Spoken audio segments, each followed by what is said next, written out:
The biggest message: our so-called enemies are our biggest gift to receive. I'll repeat this one. Our so-called enemies are our biggest gift to receive.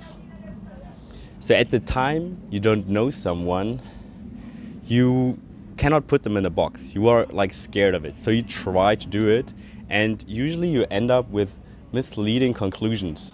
You just make up some stuff which usually is never true.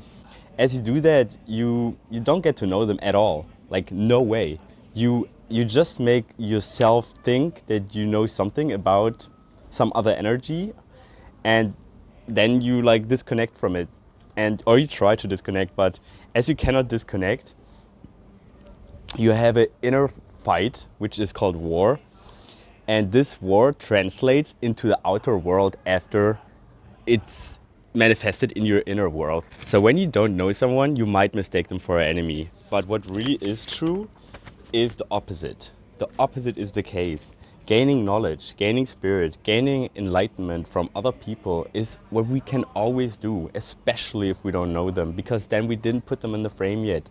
So we can liberate their version of themselves in our minds and just like take all in what they say and just don't mistake it for like a fact. Like, it's just words they're saying, and you can get to know them and get to know where they're coming from and really gain your best version from them as well, because you are just a constellation of other things you've been taking in your whole life.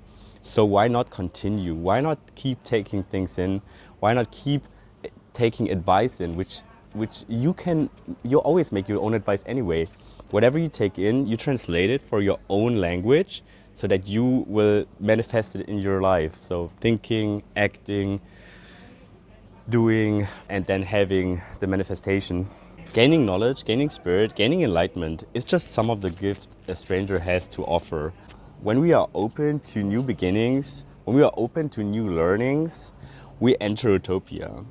Love learning, love strangers, don't harm equals do not getting harmed. If you offer someone an opportunity for a good life, they will support you in the same way. They will also try to have you have a good life. And if you take something from someone else, you will get taken something from you at some point as well. It's normal. So let's learn from the past, let's integrate it in our future, and let's just make the best out of it. Let's go. Rasta.